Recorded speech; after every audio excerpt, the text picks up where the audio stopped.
అరే మా నేల ఏమైపోతుందని బాధ ఉంది, కింద మీద పడుతున్నాం. ఏ రోజు కూడా ఎవరిని చేయి సాచి డబ్బులు అడగలా, నిలబడి ఉన్నాం. కష్టపడి సంపాదించిన డబ్బులు తీసి పార్టీని నడిపాం. ఎవరున్నారు నా వెనక? మహామహులు ఉన్నారా? నన్ను నమ్మే నా జన సైనికులు, నన్ను నమ్మిన నా తల్లులు తప్ప ఎవరున్నారు నా వెంట? ఎందుకు నిలబడి ఉన్నాం? అరే నా దేశం బాగుండాలనే కదా, మన సమాజం బాగుండాలనే కదా, యువత భవిష్యత్తు బాగుండాలనే కదా నా తపన. అలాంటి నేను సినిమాలో ఉన్నప్పుడు కూడా అందరు హీరోలు బాగుండాలని కోరుకునేవాడిని. ఒక సినిమా హిట్ అయితే నాది అయితే ఒక వారమే నేను ఉంటాను. బాలయ్య గారి సినిమా సూపర్ డూపర్ హిట్ అవ్వాలని కోరుకునేవాడిని. జూనియర్ ఎన్టీఆర్ గారి సినిమా హిట్ అవ్వాలని కోరుకునేవాడిని. బాహుబలి ప్రభాస్ గారి సినిమా హిట్ అవ్వాలని కోరుకునేవాడిని. మహేష్ గారి సినిమాలు హిట్ అవ్వాలని కోరుకునేవాడిని. మెగాస్టార్ చిరంజీవి గారు అద్భుతంగా విజయాలు సాధించాలని కోరుకునేవాడిని. రామ్ చరణ్ విజయాలు సాధించాలని కోరుకునేవాడిని.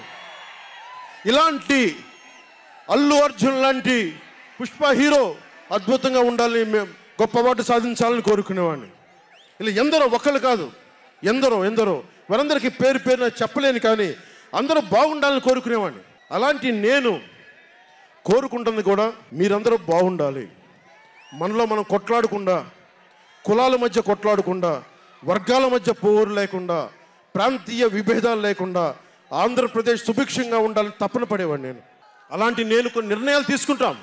ఆ నిర్ణయాలు ఎలాంటివి? నాకు సంబంధించినవి కాదు, ప్రజలకు సంబంధించినవి. పొత్తులో భాగంగా నేను 24 స్థానాలు తీసుకున్నాను. 24 అసెంబ్లీ స్థానాలు తీసుకుంటే ఇంతేనా అంటున్నారు. 24ఏనా? ఇంతేనా? మనోళ్ళు కాదు, అవతలి వాళ్ళకి తెలియట్లా.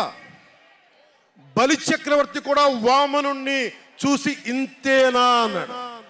బలి చక్రవర్తి కూడా వామనుణ్ణి చూసి ఇంతేనా అన్నాడు.